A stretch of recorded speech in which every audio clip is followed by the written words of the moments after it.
I pledge allegiance to the flag of the United States of America and to the republic for which it stands, one nation, under God, indivisible, with liberty and justice for all.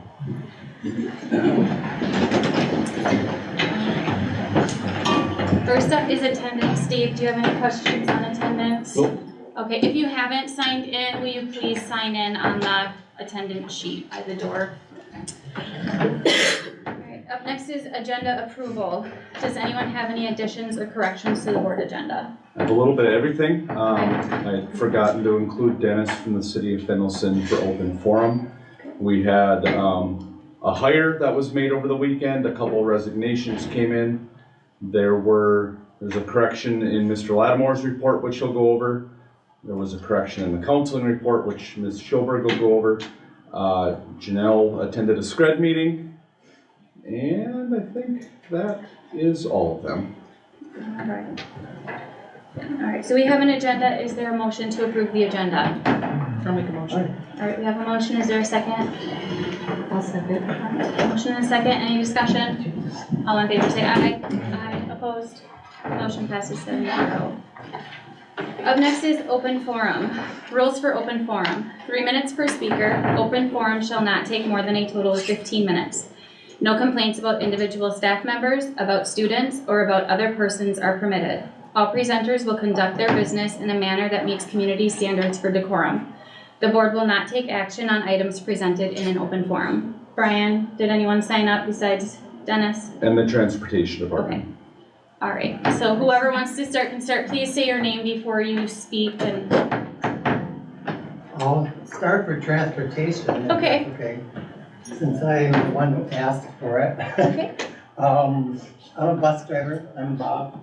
And I sent out many letters to other board members. I'm not a real good speaker, so I'm kind of shaky and nervous. But anyways, I got responses back from the board members that I emailed to. And on one, I was voicing my concerns and worries about their department after visiting with 4.0 and them giving us their information and us giving us their input, well, sort of our input. I got back some responses that were really great, but there was one question that I had from a response that wanted to know what would be different about going to 4.0. And the difference would be interpersonal relationships that have formed from the students' first experience with their local bus driver is one, and then two, guidance that students receive from their current bus driver. Three, communications between all school disciplines. Consistency with individual program disciplines, that's like the IEP. Familiar neighbor driver, typically in their area where they live, that they have their drivers. And many of the parents rode with some of these bus drivers, so it's in a communication and relationship throughout their school time. So in summary, I came up with the students and parents have built relationships with the bus drivers with daily transportation routes. Often the relationships would not change if the drivers would continue in the route. However, when there is a privatized bus service, the route would not be guaranteed to stay the same or developed in the interest of the families. If the busing service is not ran by the school district, the problems or issues would not be addressed by people familiar with the students. Currently, I think the school has invested interest in the children and considers more than for-profit business. Thank you. thank you, Bob. Yep. Does anybody else wish to speak? Yeah, Well, Nate Painovich, I'm here tonight to talk a little bit about the girls hockey co-op with Moose Lake. I've had 3 kids that have participated in the co-op the last 11 years, I think it's been going now. And it's been a really great experience for all 3 of them. From a coaching standpoint, I have been coaching up there also about 10 of those years. And I can tell you that the co-op up there, the Moose Lake, Willow River School, really organized. Communication is always really good when there's lots of things that come up throughout the year. But it's really been a first-class co-op over the years. Some of the coaching philosophies that go along with the co-op, hard work, dedication, fundamental skill development is placed above wins and losses. Wins and losses are kind of secondary. And at the end of the day, they want the kids to learn the game of hockey with their friends, have a safe, positive experience, and have memories to last a lifetime. As far as transportation goes, I have been driving the kids up since 2015, back when we started the co-op. And what a typical day would look like is after work, I'd come to school, pick up a couple kids, run up to East Central. They don't provide transportation up there to Moose Lake, so I typically pick up 2 or 3 kids there, and I have a pretty full truck, and get up there and have practice, whatever, have 30 minutes to get dressed, practice, come back after practice and drop the kids off at their cars or their residence. So yeah, in general, it's just been a really positive experience over there. Coaching over there, every year I have to give a end of the year report to the liaison committee with the co-op with Moose Lake Willow River Schools. Obviously don't have time to do that tonight, but I did bring handouts, basically a summary of the season, some of the things that we look to improve on for next season. And you know, we've got lots of things going on this summer. We've got summer ice available for the kids. We've got some dry land strength conditioning stuff going on for the kids. Although obviously it's not mandatory. I want the kids to have their summers. If they do choose to, you know, try to work at something in the summer months on the ice or off the ice, that's available for them. So that's about all I have. Well, currently we have 2 kids from Hinckley in the co-op. One will be a senior next year and one will be an 8th grader. And if you have any questions tonight, I'll be here. And if you have any questions after, my number is in the end of the season report here. So thank you. Thank you, Nate. Yep. Dennis, would you, Joel, go ahead. My name's Joel Jerry. The reason I'm here tonight is because I heard of the request to dissolve the co-op with Moose Lake for a girls hockey and to go with Pine City. So I just came here to give you a little bit of my opinion. Let me see, like Nate had said, the co-op has been going on since 2015. That's what, 11 years I guess that is already. It's a great opportunity for the girls. That's one thing about hockey. If you go to bigger schools, go to bigger towns, your opportunity to even play JV or varsity really goes down. And in this program, I can personally speak about three girls that got to play in this program because of the opportunities they give. 2 are my nieces that went to Willow River. Neither one of them played any sort of organized hockey, but were able to start, I don't remember what grades, but in their senior high years, and were able to play and actually get the opportunity to play. Not just practice, but they actually got to play during games. So the opportunity is there. And also my daughter Willow started this year as a 7th grader and was able to, you know, first of all, the opportunity they have with practice is they practice usually 5 days a week if they don't have games. And then she was able to get plenty of ice time, you know, even more than I expected as a 7th grader with JV. So my hope is that you would consider keeping a co-op with Moose Lake just for that fact, that because the kids get great opportunities, and that's what we're here for, is to give them opportunities. So thank you. Thanks, Joel. I'm gonna speak to the same topic, Okay. surprise. Vicki Painovich, I just had a little something that I wrote up that just said, Moose Lake has welcomed these Hinckley-Finlayson girls hockey players with open arms since the inception of the co-op in 2015. Lifelong friendships have been made with numerous Moose Lake, Willow River, Barnum, and East Central girls and their families throughout the years, beginning with my oldest daughter, I don't know how many years ago that was, Abby, continuing with my second oldest daughter, Rachel, and now continuing with our youngest daughter, Autumn, who is currently a junior, will be a senior next year. We're just very grateful that Moose Lake accepted us into Hinckley-Finlayson into the co-op 11 years ago, so the girls who love to play hockey can continue at the high school level. Thanks. Thank you, Vicki. Alright, okay, Tiffany, May I speak on behalf of my daughter Willow Jerry, who is in a concert? you may. She wrote a few thoughts out on me for bus ride to a softball game today. My name is Willow Jerry. My experience with Moose Lake hockey has been amazing. The whole hockey community in Moose Lake is very welcoming and kind. When I first started in Moose Lake, all of the girls were so welcoming and made me feel like I had always played with them. It was awesome getting to play JV as a 7th grader, and I learned so much. All in all, I love Moose Lake hockey. I started skating and learning hockey when I was 3. I got to do most of my youth hockey in Hinckley with my brothers, though being coached by my dad. He was a great coach, just like all the coaches at Moose Lake. The coaching staff at Moose Lake is very encouraging and supportive. The coaches always push me and my team to be the best we can be.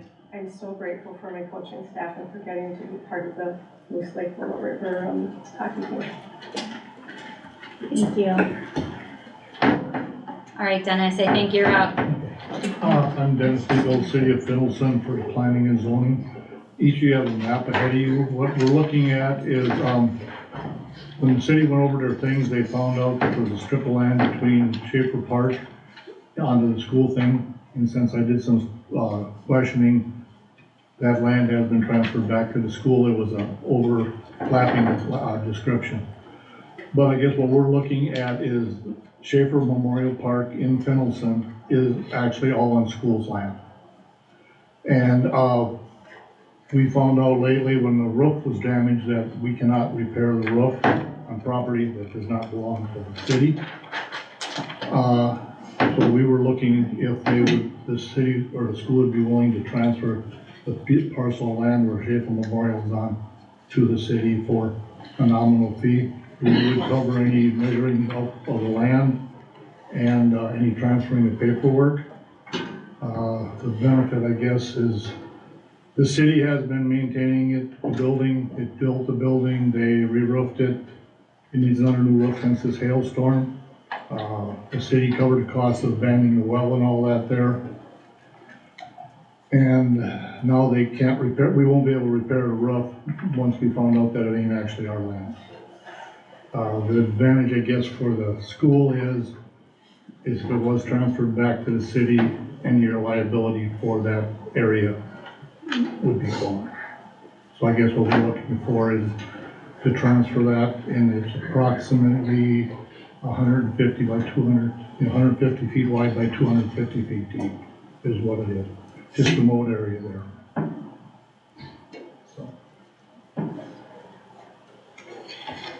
So if you got any concerns or questions, you can get hold of the city or whatever, you know, so that's all.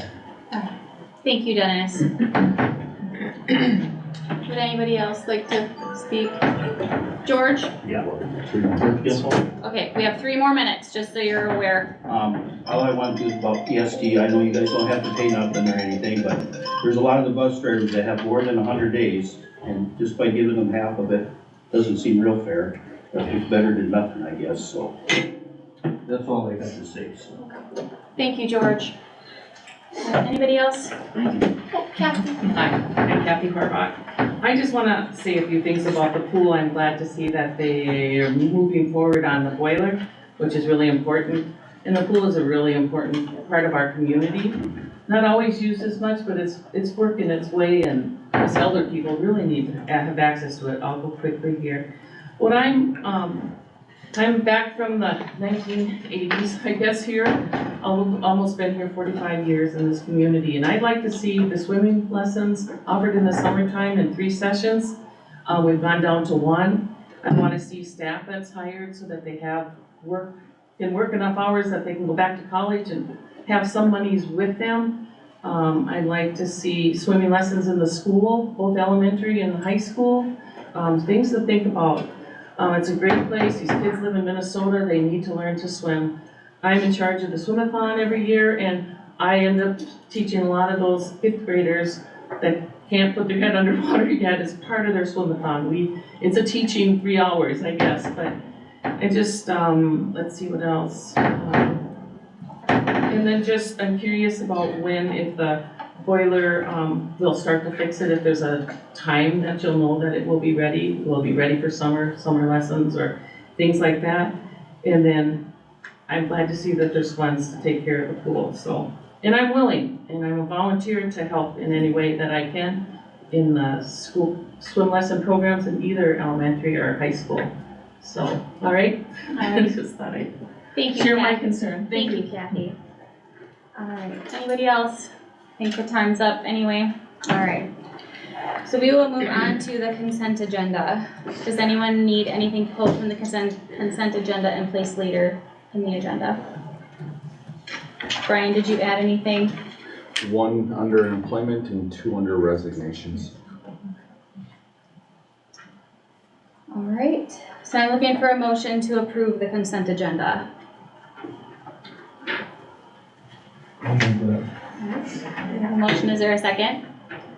I'll second. All right, there's a motion and a second, any discussion? All in favor say aye. Aye. Opposed?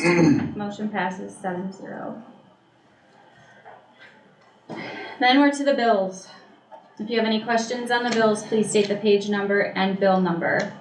Does anybody have any questions?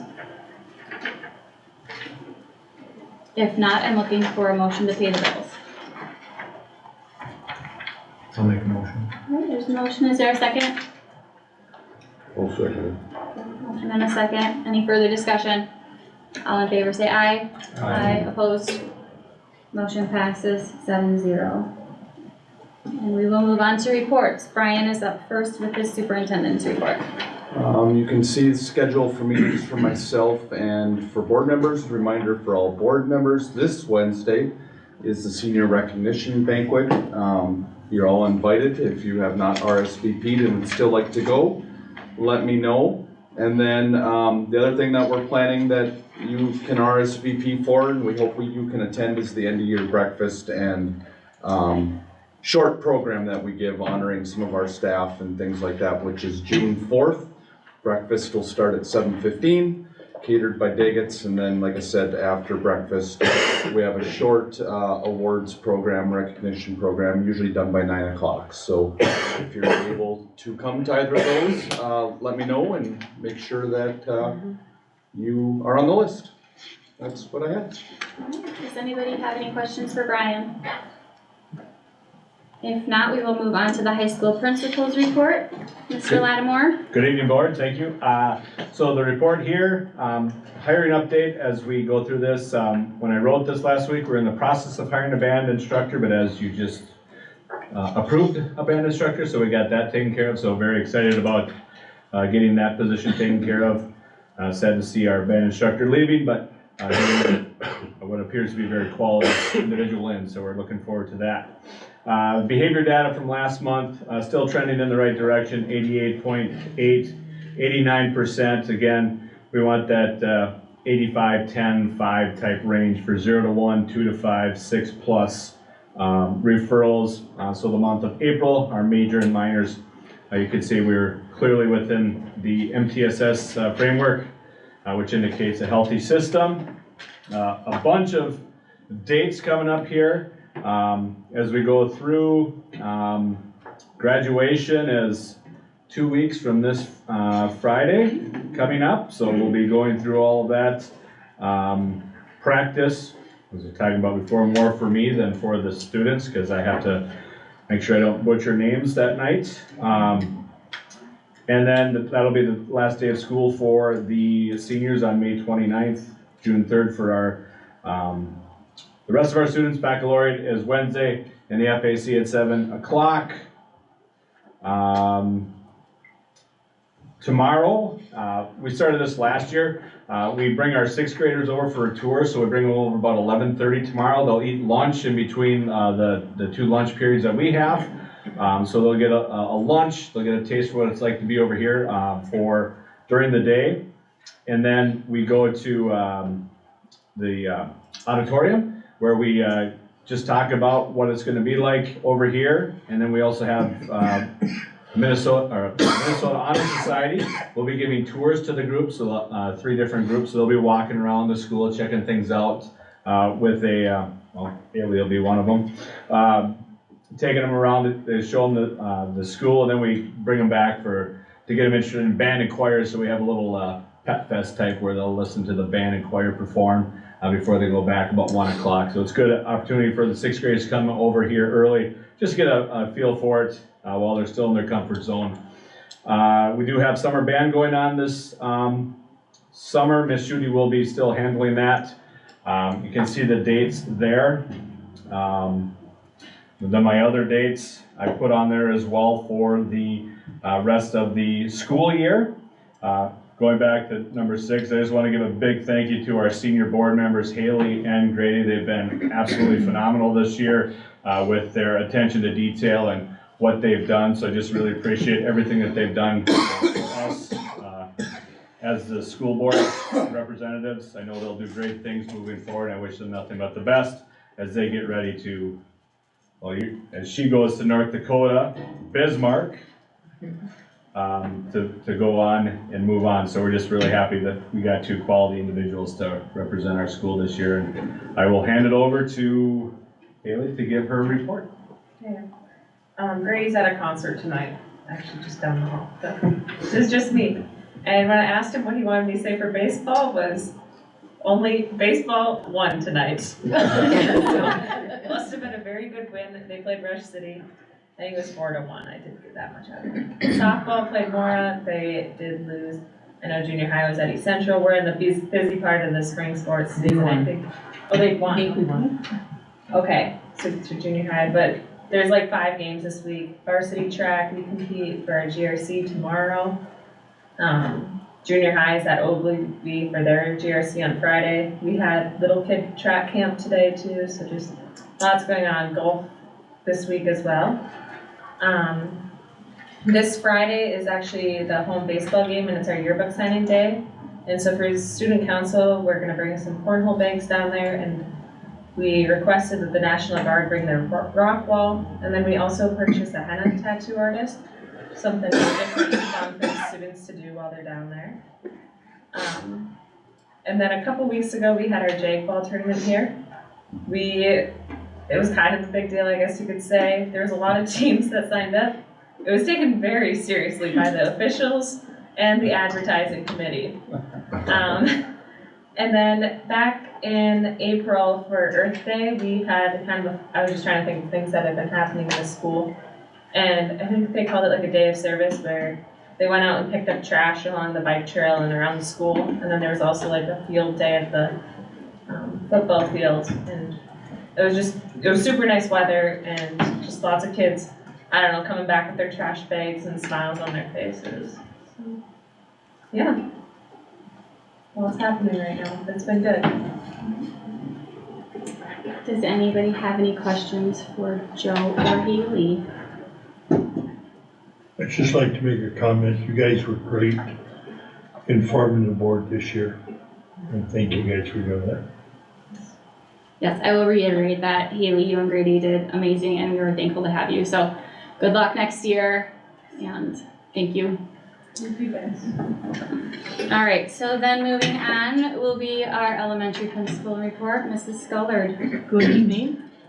Joel stole half of my thunder, so we'll continue on. We are still looking for an SLP. We had a part-time SLP this year. We are looking for a full-time one. That search continues. It's a difficult position to fill.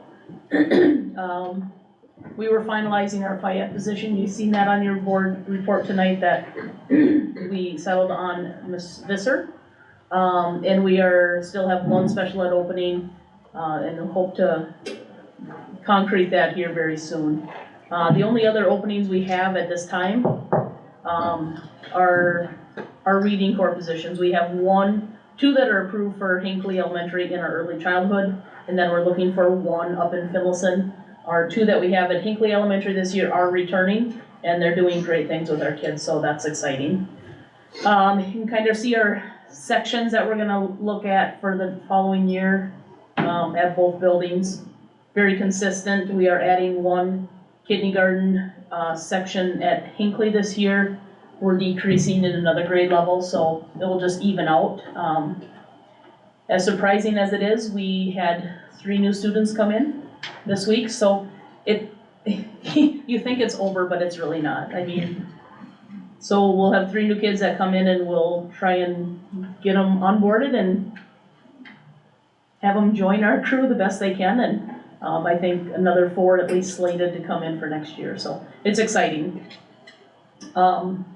Lots of switches going on. We are moving 6th grade down by 5th grade because they do a lot of cohort work, and 4th grade will be down the 5th grade wing. We do have a lot of movement throughout the building. Still trying to find a meeting room. We share one with social skills right now with 5th and 6th grade, and that there's a ton of overlap, so still looking at what that might look like. 7th grade orientation, Joe talked about a little bit. The one thing that we are going to add at 10:45, they're going to meet Devin Peterson, who is a probation officer who runs the Yeti program. That is the truancy program for once they get to high school.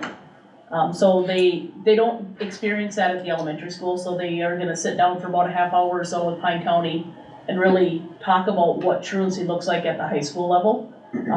So excited to have them at least aware of that and what that looks like. Kindergarten graduation at both buildings. Finlayson will be Friday. Our spring concert will be there with kindergarten graduation following. And we're hoping to do something with our 6th graders as well for their graduation. In Hinckley, kindergarten graduation will be at the Fine Arts Center on June 2nd. 6th grade graduation at Hinckley Elementary. We're gonna have it back at our elementary school, and we're gonna have it on June 3rd. It worked out really well last year, having it right after our specials time, but we're just gonna bring it back there so there's not so much movement for our families. Joe talked about end of the year. It is busy. It's just a busy time. You can see a number of things that are going on. Haley talked about track camp. Mr. Lick sold his track camp very, very well, and they have 134. Oh my God. They just keep growing. So, what a great way to sell that program to our kids.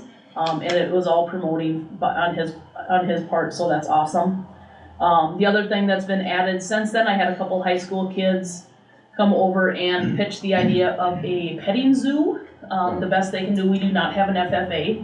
So they are kind of going out on their own, and they're gonna bring some animals in on our 4th through 6th grade field day and have a little petting zoo for our kids. So I think that's pretty awesome that they took the initiative to do that. So a huge shout out to those boys.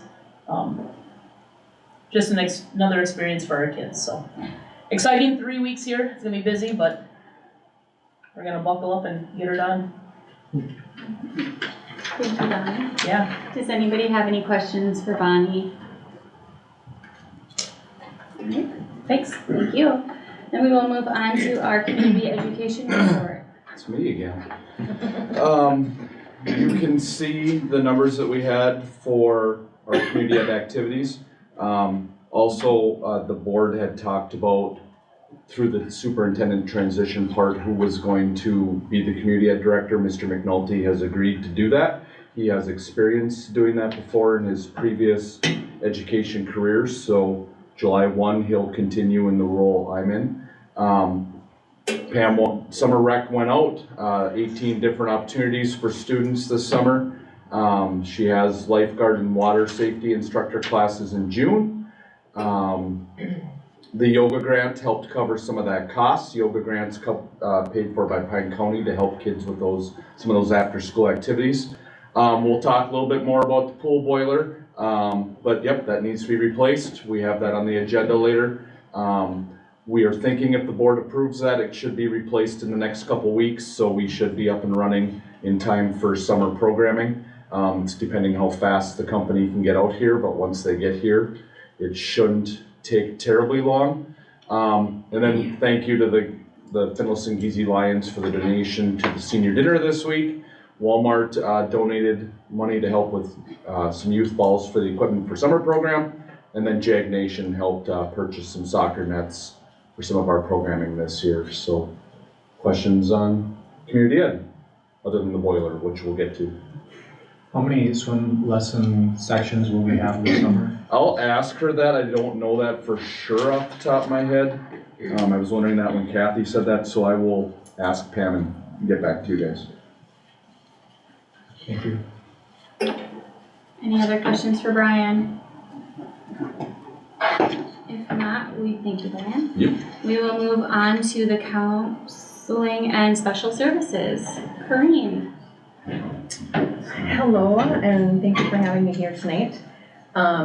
Just looking at our agenda, the SEL is our social emotional learning, which is Be Good People. So Rachel Clandy and myself split that class. It's split between 5th and 6th graders. Our safety patrol program, we have 53 participants this year with $8,000 in our account. And those little kiddos work really hard in raising the money to fund that program. So 4th grade, we have 14 students, and they will be taking their field trip next Monday, which is just held here within Hinckley. 5th grade crossing guards, we have 28. And 6th grade captains are 11, and they will be taking their field trip Thursday, May 28th, and we will be heading up to Duluth. Going to Adventure Zone. Looking at mental health services, Portage's in our school. It's the only outside agency coming into our school. They are seeing 18 students with 6 on the waiting list. Canvas Health, I believe we use their crisis mobile services 2 times this year. Day treatment, I believe we have our 2nd student that will be attending the day treatment program here. The next one is the school-based community services that we're hoping that HES will be offering mental health services. And when I was looking into this program, Rob Prater had sent an email out about 5 years ago about the program. At that time when I looked into it, clinical trainees could not provide the services, but when looking into it this year, they are now allowing clinical trainees to provide mental health services, which that is what I'm working towards my licensure for marriage and family therapy. So we applied for a grant and were given it, or awarded it. It was $23,763 to help implement this program. So right now I'm seeing approximately having 24 sessions weekly, and we are working closely with SCRID and being able to hopefully bill for these services for our IEP students. In the fall, we will be looking to bill for our non-IEP services, so all students in our school district should be able to receive mental health services. And we're hoping to be able to hire additional staff to provide those services if this program seems to be successful.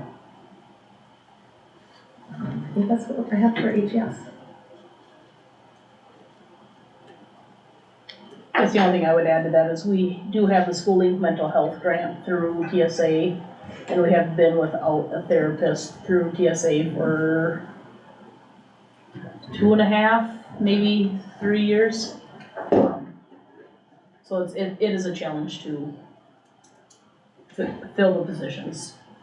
They do tell us they're continuing to try, and we just have been without that service for that long, so. I have one question on here too. With the Portage Health Counseling, there's the 6 on the waiting list. Are those 6 getting any services or support through the school-based services or anything like that? Or what happens with those 6 that are on the waiting list?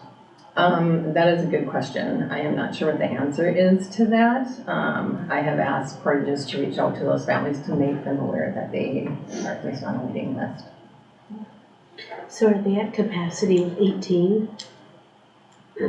Or is it just more paperwork process? What was that? Are they at capacity with 18 clients for this? My understanding is that there is 2 therapists. So between the 2 of them, do they work full time? Carrie works full time. She's a coach, so she's not necessarily a therapist. We have one therapist. She is full-time. I think she's I think she full-time. shares some time with the high school, Yeah. to be honest. And then there's another one that does telehealth and sees students virtually. Can be difficult too. I mean, the mental health need is very, very high, we all know that. And what I see is just such a high turnover with the clinicians that are coming in, and not staying for a long time, and that makes it difficult to keep changing therapists frequently. So we've had Love the Journey in the past, Maestrom and Associates, and unfortunately this year it's just Portages that is in our school. They had two therapists in the building at the beginning of the school year, and one moved on, and they haven't been able to fill that position. Can you talk just briefly, like how that process works of proposing services to families? Like, how does that conversation start? Like, did they come to you and say, you know, that we need services, or is it like a need that you address? Like, how does that? The ones that I'm currently seeing are, yes, families that have stated an interest in obtaining services for their kids. Okay. So then what I did, because I knew this program was in the works, is I had them sign a release of information just so that we had some sort of documentation that the parents or guardians were aware that the services were going to be provided and that the kids would be pulled out. So then I worked with the teachers in trying to schedule them at a time where it's non-academic as best as we can. And then the sessions that I provide with them are 30 minutes when they return to class. So hopefully this will be a way that we can generate some money coming into the budget.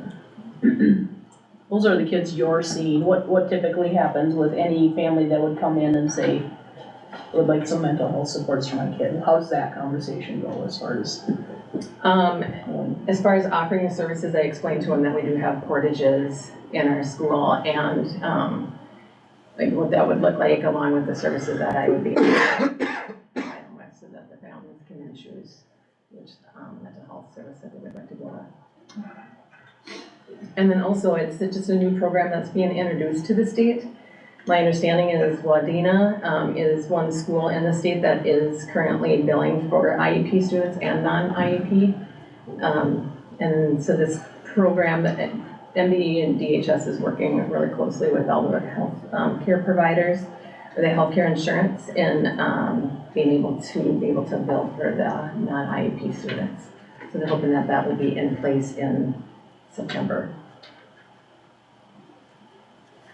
Bonnie and I went over to Wadena School and talked with the therapist that was there at the time. She unfortunately has left and is providing consultation services.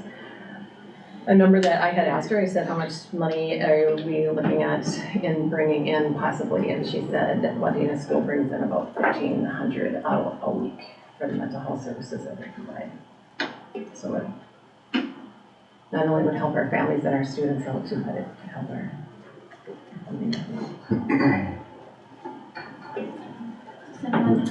Well, then you can see, Do you want me to talk about, you want to talk about Finlayson in the high school? well, the high school, yeah. Sure. I don't know about this.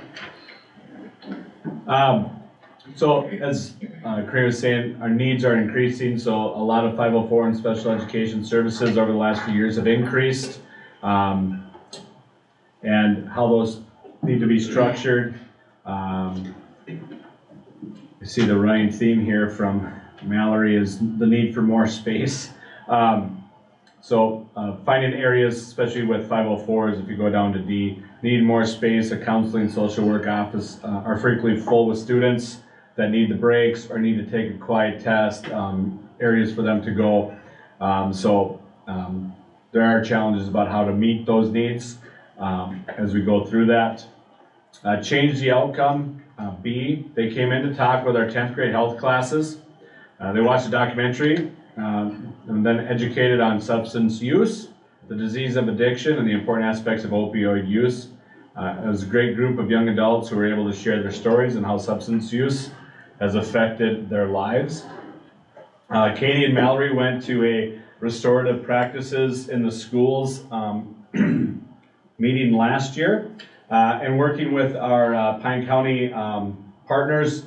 We're able to bring advisory circles to the high school here this year. We started it the beginning of April. We've had some really good conversations and some good things going on with that. Basically weekly check-ins. We do these on Tuesday mornings during our advisory time. It's fun to hear the teachers talk about, it's Tuesday, you know what we're doing today? And all the kids go in and start working in their circles. The idea of it is to share updates, build empathy, and discuss school-wide themes. Like I said, this is considered a Tier 1 circle in restorative practices. And as we get this done, we hope to continue to move that forward.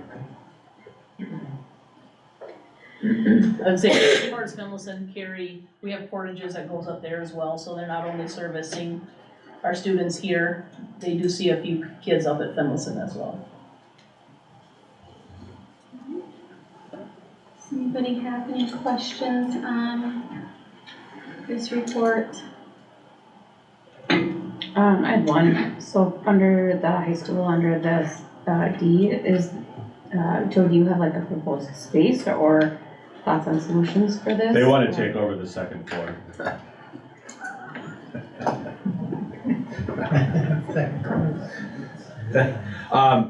What we'll, as we look to see what's going on, we can try and find, I mean, it's either that or there's some other rooms that interest them. It's just finding where we're gonna put either general education classrooms or special education classrooms.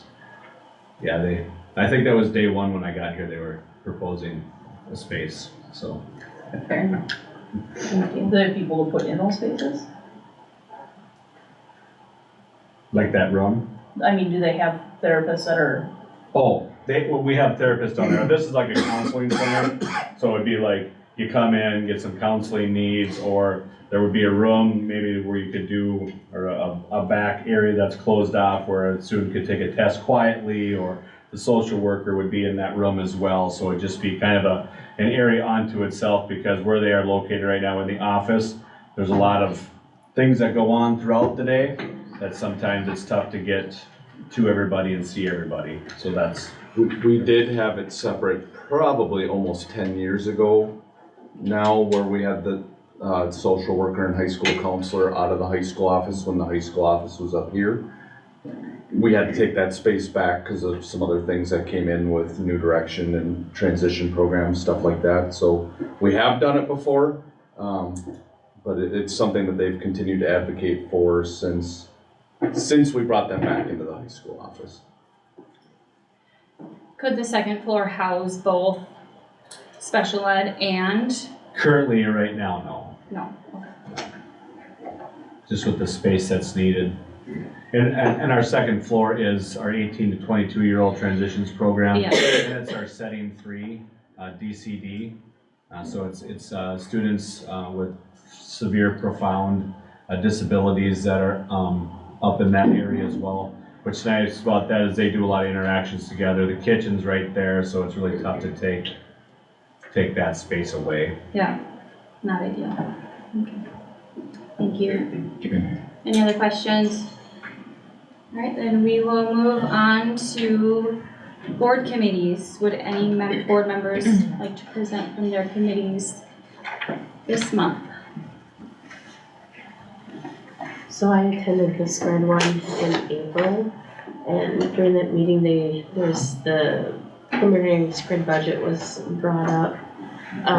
There was reports from We Are Able and Low Incident Disabilities.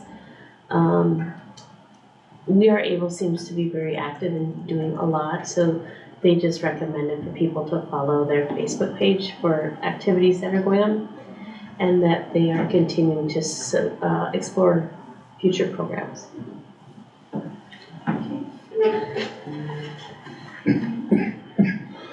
I had a scholarship committee, and that was meeting with the group to decide which scholarships would go to our high school seniors that applied. So it's always a good meeting, just to see the generosity of our community, so. Can I say that too, like, put it on record, like, yeah. Like the response that our communities give for our seniors is just overwhelming. Yeah. Like I was signing my name to them today, and it's seeing those dollar amounts go out to our seniors. That's great. Our communities really step up for our seniors. I really appreciate that. So I just wanted to put that on Yeah, no, public forum. So Yeah, thank you. I'll also do a shameless plug then for the scholarship senior banquet on Wednesday. If you have not gone, if you can go. It is my favorite night of the year. Just recognizing our seniors and our communities, because there's no greater generous communities than Hinckley or Finlayson. So if you can go, I would highly recommend for all of you to go. It is fantastic. So,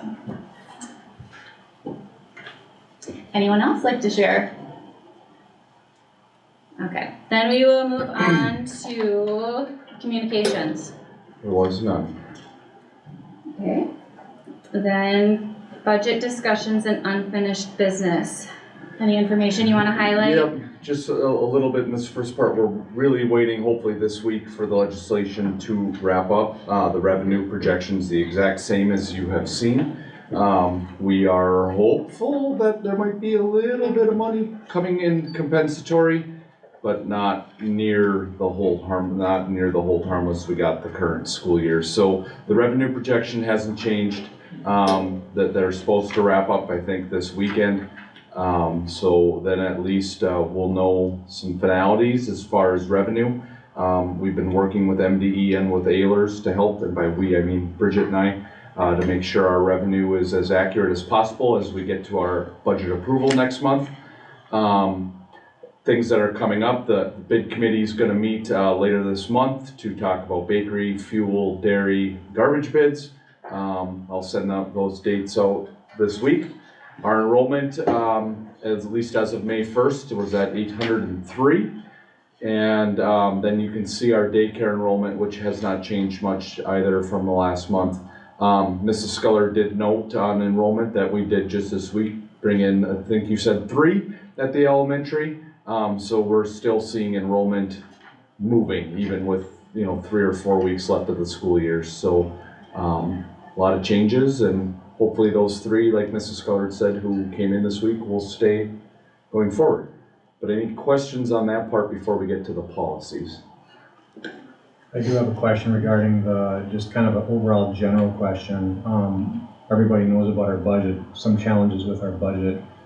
Have we solicited our staff, board members regarding ideas on things that we could cut to maybe reduce expenses? And if so, can we make a list of items that we can maybe look at as a board, whether or not we want to cut those items? We did that as a board at our April work session, so the admin team brought some ideas forward to the board. Early in April, I know both principals had staff meetings and talked through budget things with their staff. We've had, as an admin team, we've probably been talking about ideas since February, but the board did weigh in on some ideas and things back in early April. So yes, we have sought that input.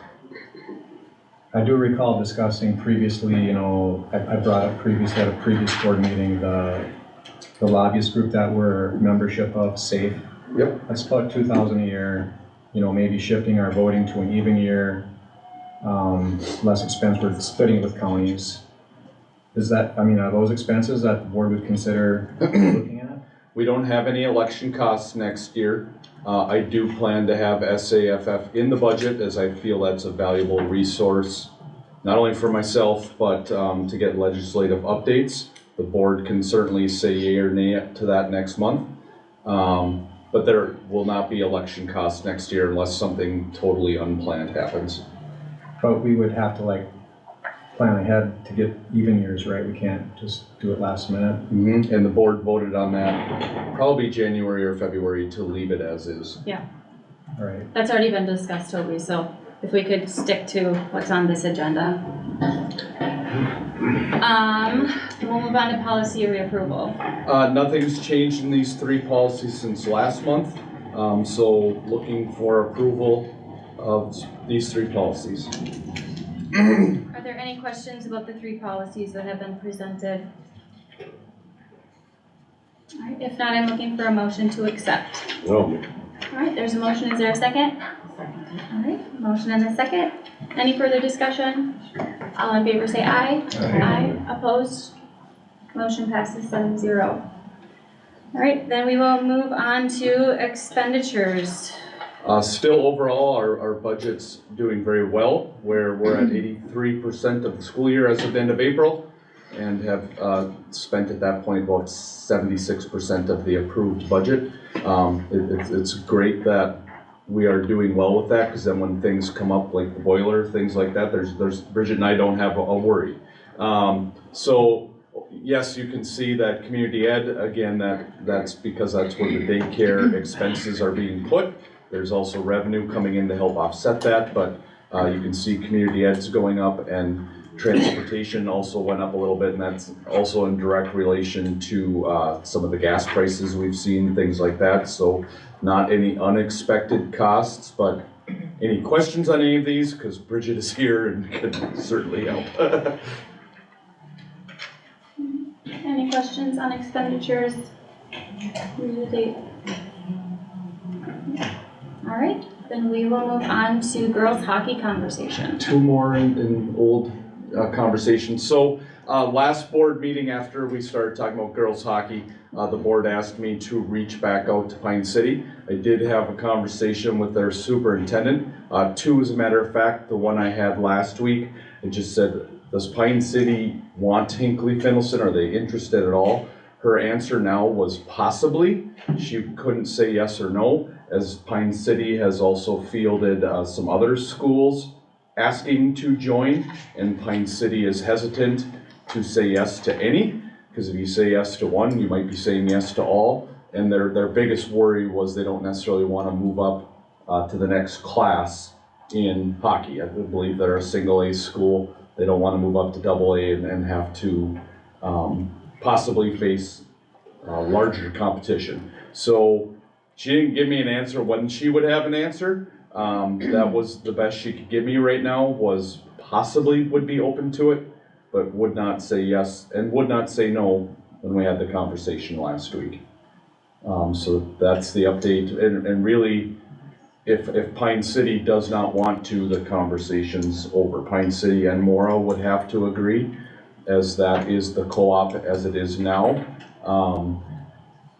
So really, as far as our board, it's really not a decision until we know what Pine City's answer is. We had stated probably a couple months ago for next hockey season there would be no changes, as it takes a year to do this. You have to let Moose Lake know if that's the choice you want to make, and Pine City would have to agree a year in advance. So you would have to make a decision if you want to change something, probably by September. Girls hockey starts usually in October. But that's the update I have from Pine City. So I don't know if I can keep bugging her. I can put it back on next month. Her being the superintendent at Pine City can leave it. Kind of how would you all direct me to continue this conversation? We know at this point, right, that Moose Lake Willow River wants to continue in the co-op. Correct. They do, so it's not a matter of we need to find something. We have a co-op that seems to be working, families are happy. I feel like we're not really getting a clear way either way from Pine City, so. I agree with you. I think the people in this hockey program need to make plans. Mm-hmm. They don't want last minute things, everything disrupted. Sounds like the Moose Lake thing is working out great, a lot of good relationships there. Might already be hitting our head against the wall with the Pine City Club hockey.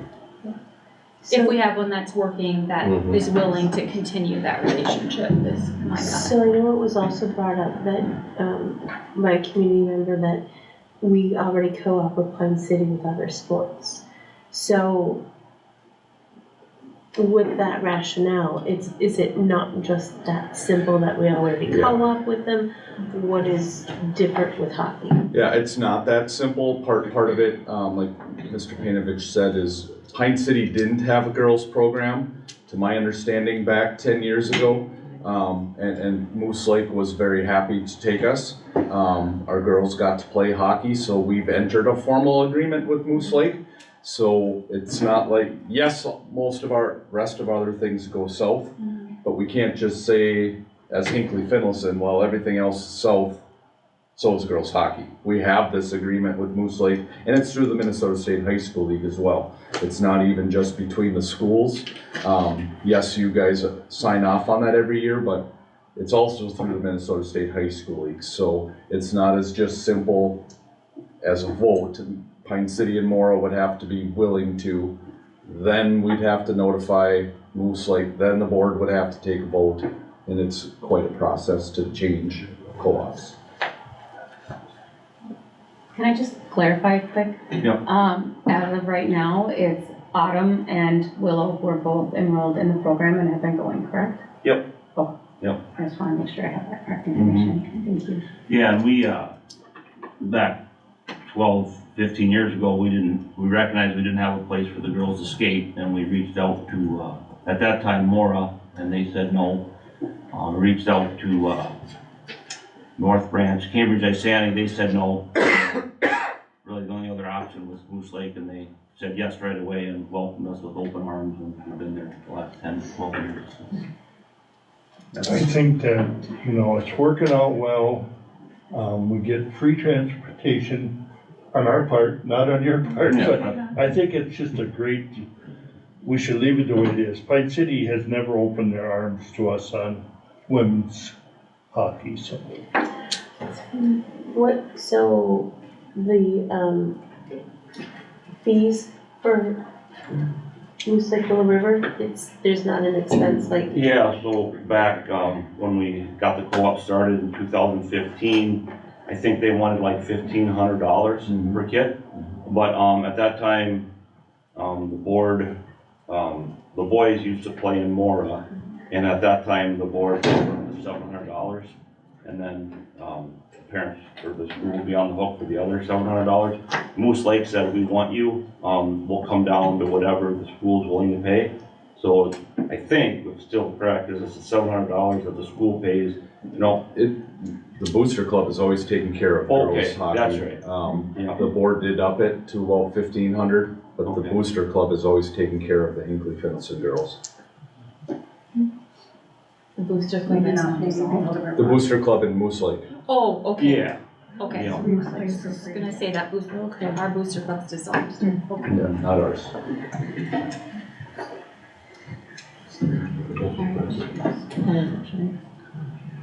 Also for reference, cause I know Jerry's have boys in hockey for Pine City, is there fees with that too? Like, I'm just looking for comparative prices wise. We'll cover those. Same Same kind of thing. The school pays the same for girls and boys hockey. We changed that probably 2 or 3 years ago. But the difference, Moose Lake has covered all the costs.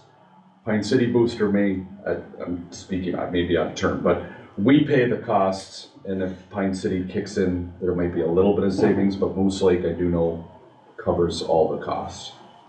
Yeah, Brian Pitcher boys hockey, that's what we came to a couple of years ago, and my son was gonna be a Correct. senior because we were paying like $1,500 out of the Correct. Yeah, for so boys hockey down in the Pine. district decided then to raise what the Hinckley-Finlayson would contribute to our co-op sports. But Moose Lake has stuck with their booster club covering our girls' costs. Thank you.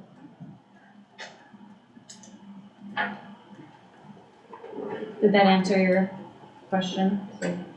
Yes. All right, any other discussion or questions or comments about girls hockey? Then we will move on to the Quebec lease. I'm proposing the same lease agreement as I did last month. Board did ask me to go back and do a little research, or ask us, and Bridget contacted the county. What we learned is, I was asked, why do we have to pay taxes?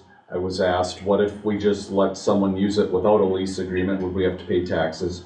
And Bridget, you can certainly help me, but basically because all the property's classified, whether it was vacant or whether we leased it, or whether we just let someone use it, we would have to pay the full taxes as the school district.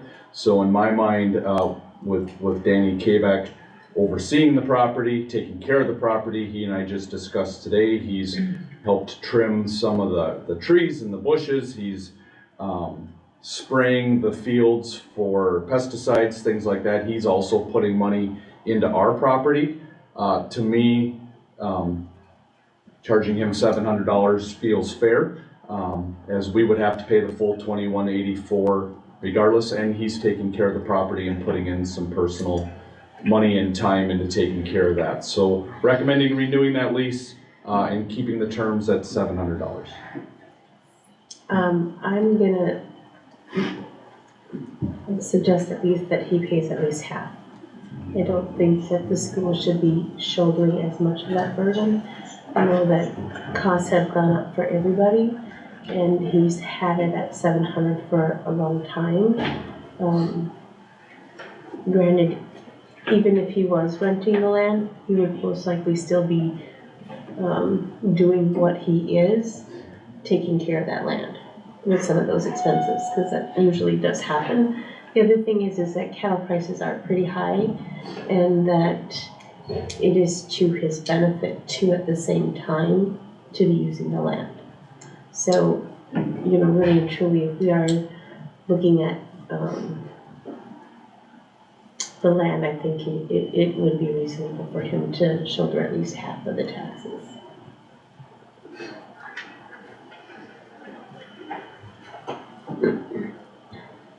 Are there any other comments? I'm okay with the 700. I know it's about a third of it, but he's done a wonderful job maintaining that for us. I appreciate him cutting that brush on Tower Road. That was getting bad. So, and we got both properties up for sale. So I'm happy with the 700 presently. I'd be willing to make that as a motion. Okay, so Leo has a motion to keep the lease at the current amount, which is $700. Is there a second for that motion? No second. Okay, there's a motion and a second. Any further discussion on Leo's motion? All in favor of half, say aye. Aye. Aye. Opposed? Did you say Oh, half? you said all in Oh, favor sorry. of half. Half or 700. I take that back. All in favor of Leo's motion of 700, thank you, Toby. Say aye. Aye. Aye. Opposed? Opposed. We'll do roll call. You ready, Dave? Mm-hmm. Okay, Angela, Yes. Toby, No. Leo, Yes. Janelle, No. Jamie, Yes. Dave, Yeah. Heather, yes. Did you say? Excuse me. Motion passes 5-2 to keep the lease at 700. So then we will move on to new business, which is Jaguar Pride. Thank you to Jaguar Nation for the donation of 2 soccer goals to community education. Thank you to Walmart for the donation to purchase equipment for the summer youth program. Thank you to the Finlayson Geezy Lions Club for the donation to help support the senior dinner. Thank you to Pine County for the donation towards the fitness center. Congratulations to Noah Hickel and Isabel Richter for their appearance in the state speech meet on April 25th. Thank you to Katie Krieger, Elsa Cole, Ashley Johnson, Sarah Ranger, and Alyssa Richter for putting together another successful prom, which was also held on April 25th. Jag Pride for elementary students was wrestled in the state tournament in Grand Rapids this year. Kaizen Hendricks, first place, Chase Ladd, third place, Gage Ladd, second place, Ambrose Kingbird, third place, Hunter Munson, second place, Major Munson, fourth place, Carson Peterson, third place, and Croy Fry, third place. And that brings us to our contract with 4.0 on transportation service. I am recommending the district move into these proposed contracts with 4.0 bus service. Our district attorneys, as well as 4.0's attorneys, helped draft these together. There's been some back and forth between 4.0 and the district. The proposed pupil the first link, the contract our attorneys wrote, and the way they wrote that is they took the bid specifications and just turned it into contract language. 4.0 helped us with some of the purchase agreement contracts and things like that. I can certainly go through each link if you'd like more. 4.0 is here also to help answer questions. There's a schedule for as far as payment with the fleet. 4.0 did come in and meet with the drivers probably 2 or 3 weeks ago, and by drivers I should say transportation staff. They presented what the relationship would look like. The drivers, if they all chose to stay, and certainly you guys can help correct me if I'm wrong, would be able to stay on their route. They would still work with the families, they'd still work with our principals. Bruce would still be there, part of that process. If things got larger, certainly 4.0 in the district would come together to problem solve those things. The drivers were all given a comparison by what they make through Hinckley-Finlayson, comparing to what that would look like with 4.0.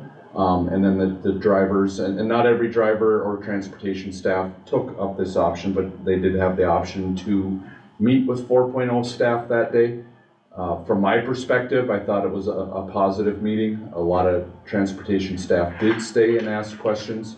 But as I said, I'm recommending moving into the contract agreement with 4.0 for our busing service, which would take effect July 1st, 2026. Are there any questions? Nope, I was just gonna ask for questions. So. Okay, I was just wondering, did we solicit any input from the community regarding the sale of our in-house transportation to 4.0? And if so, what kind of feedback did we get, if any? Did not seek input from the community. My concern is that with a nearly a $750,000 transaction price tag, and these buses are funded by taxpayer dollars, I think with such a huge transaction of major importance, I just feel like maybe we need to slow down and maybe solicit some input from the community / taxpayers, maybe have a special meeting. Because once we vote on this, it's a huge deal, and there's a risk that it could get sold off and there's no going back. And I think if we get solicit input, then we're doing our due diligence, and I feel that would be the proper way to proceed with such a large transaction. This is not just a small potatoes vote. Have you received any feedback from the community? Yes, I have. And the feedback I've received is concerns about selling it off, concerns about what do the future contracts look like after the initial one expires? How do you negotiate? How do you have any, how are you in a position to negotiate when you don't have any buses? You need a third-party vendor, and if only one is bidding, there's really no negotiating capital, and those are the main concerns. And there's others too, like loss of control. That's the feedback I've received. I haven't received any feedback that, yeah, let's move ahead and sell it. We're saving some money. That sounds like a good deal.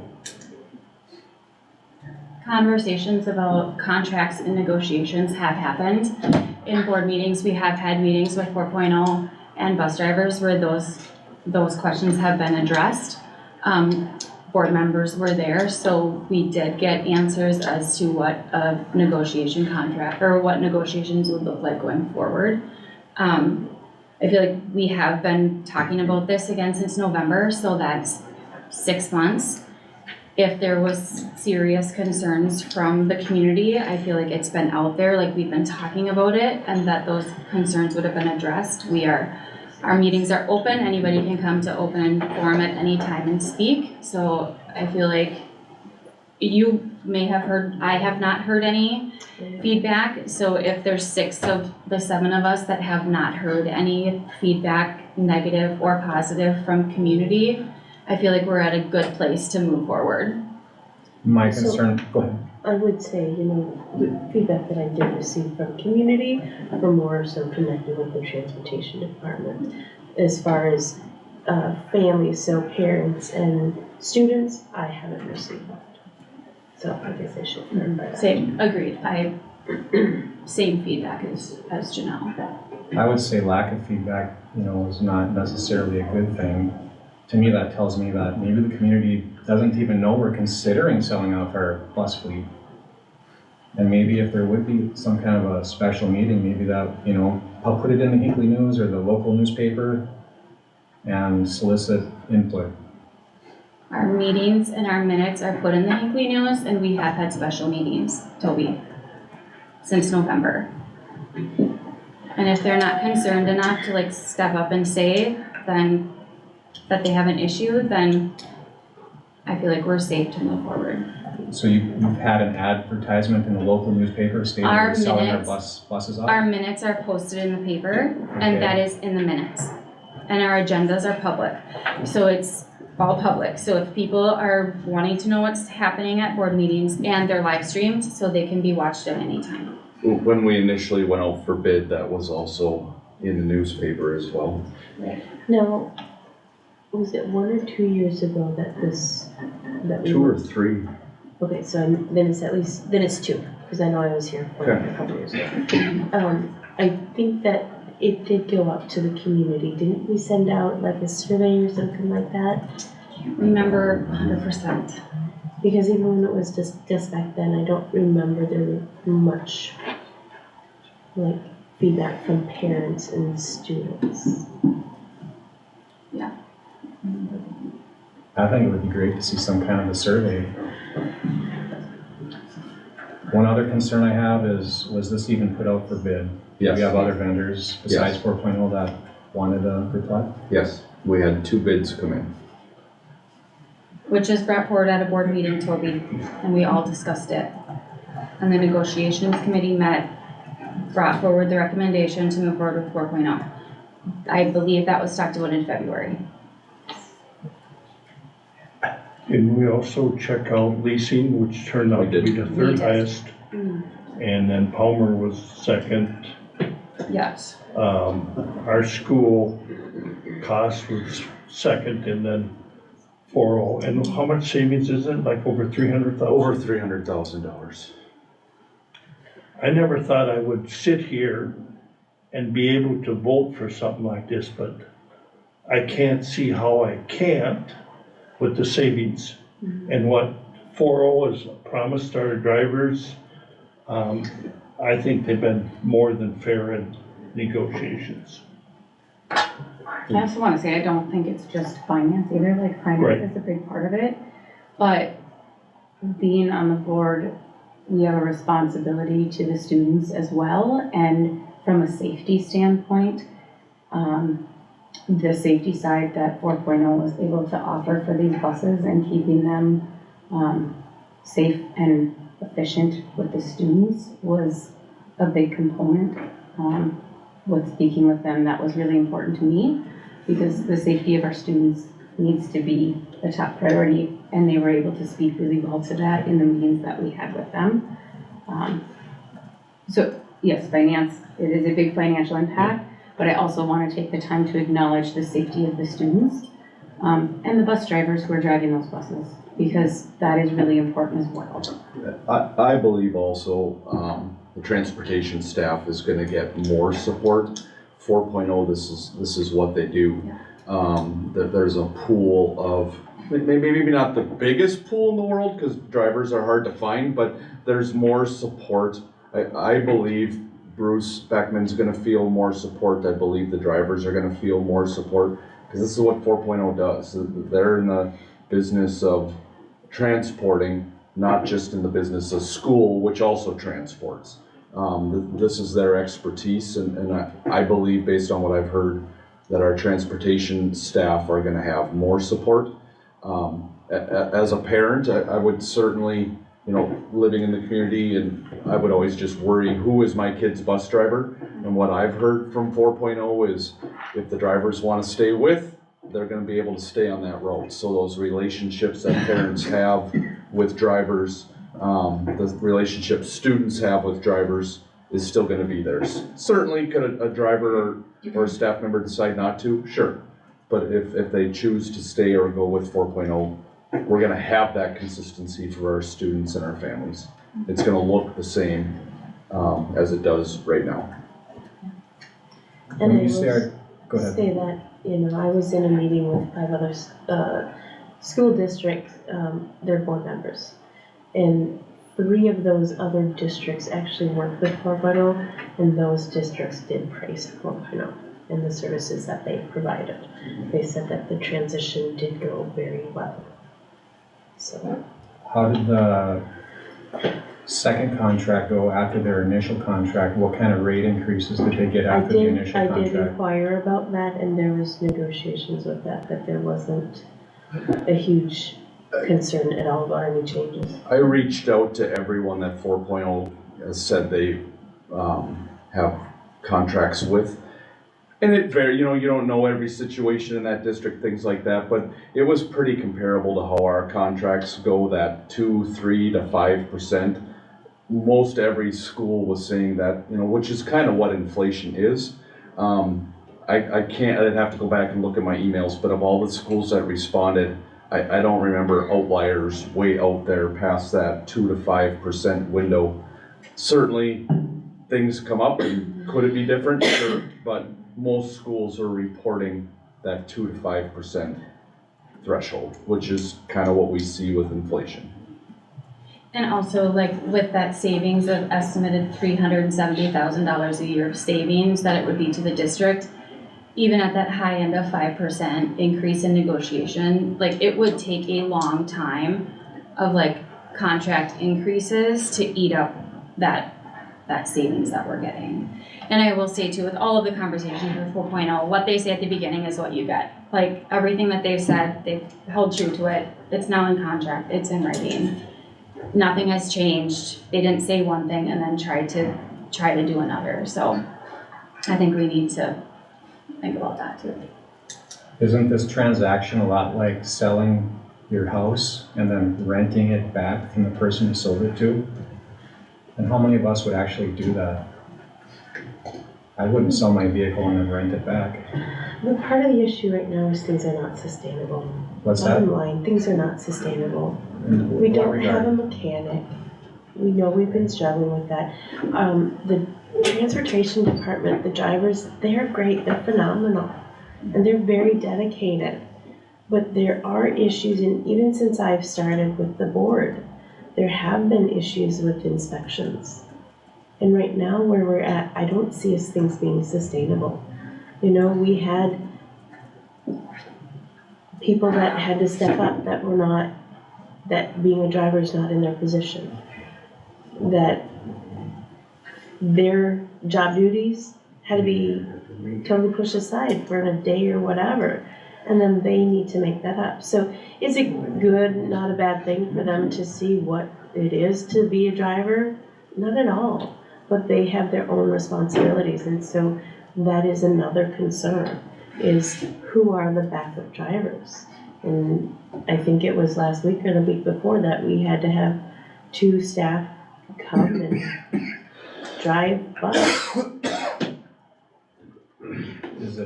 You bring up a valid concern with regard to the maintenance issues.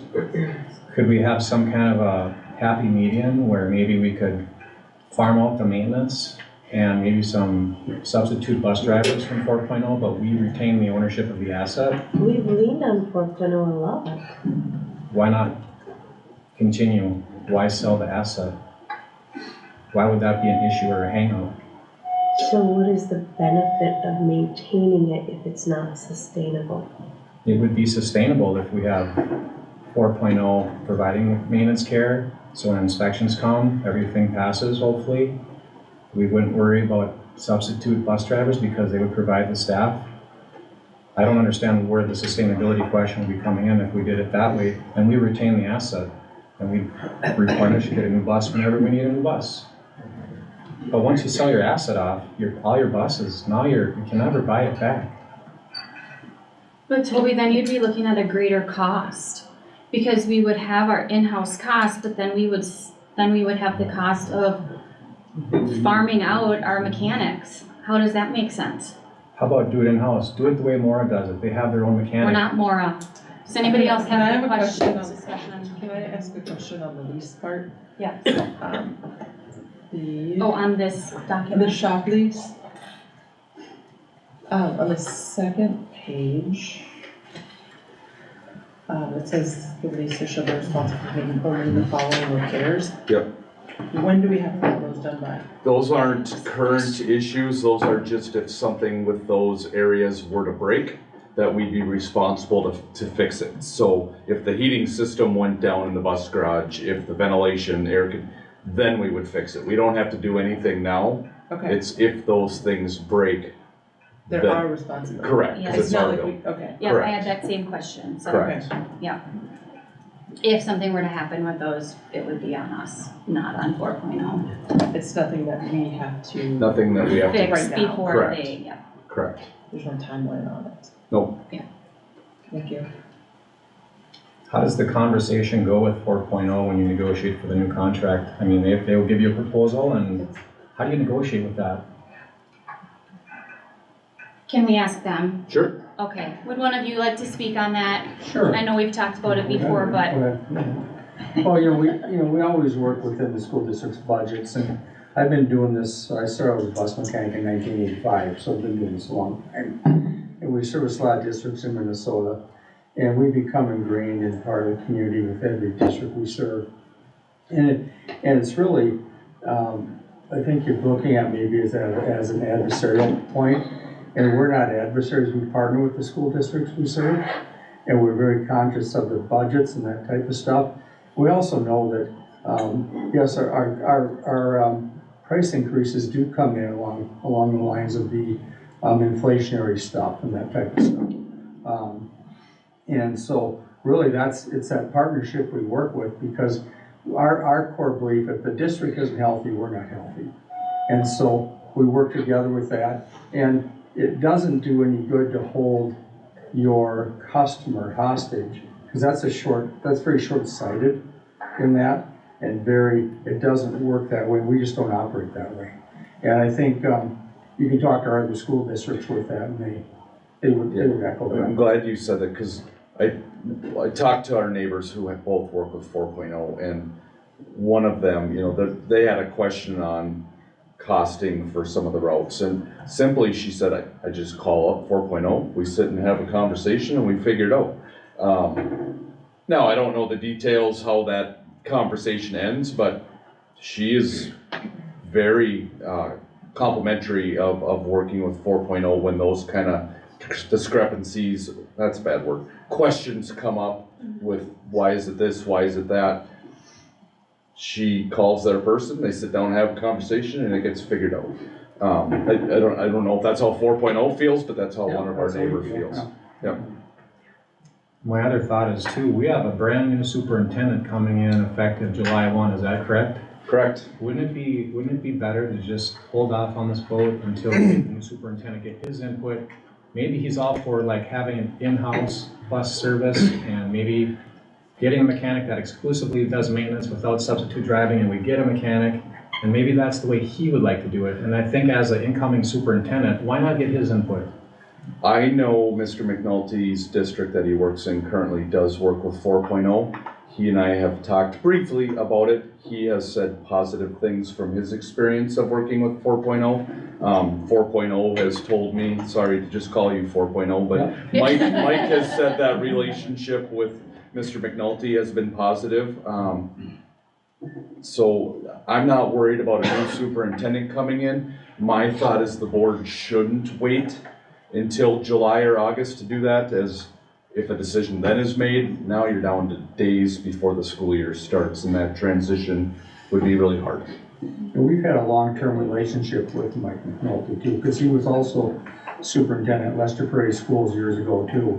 So we've had him at several different districts where he's been a superintendent and then a business manager and that type of stuff. So our relationship has been good and strong with him. So does this, we got into this position just because of a mechanic, we're having a hard time getting a mechanic? Is that kind of how this whole thing came about, to inquire about farming it out? That was part of it. If you also look at kind of what Janelle said is, we don't have, and bus drivers, bless their heart, do not call in often, do not take time off, but when that happens, we are often scrambling. We get it covered, we get it figured out, which is a testament to Bruce and his staff and the others who are able to do that. But I see it as more than just mechanical things, is also if people aren't here, sicknesses happen or family emergencies or vacation time, we have a hard time in those cases. Or when spring decides to rain and now we have events going all across the state. I mean, I know that's hard on Bruce and his staff, and then we're getting to that point, how are we gonna get people to their events? And we don't wanna lose those after school events for our kids either.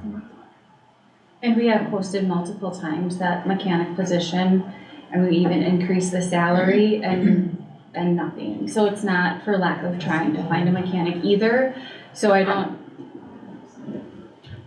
know, I mean, you can't make somebody.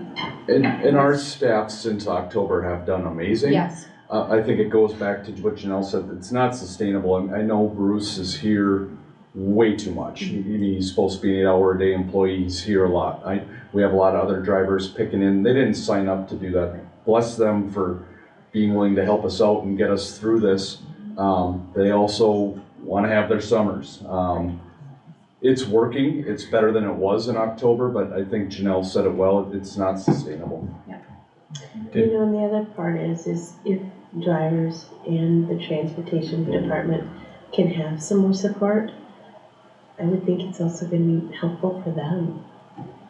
So we're not just concerned, we all have concerns about the families, about the communities, about the students, but there is the concern too, also about the transportation department, the drivers, the supervisors. So in my mind, I'm weighing all of that, is how are we going to help them?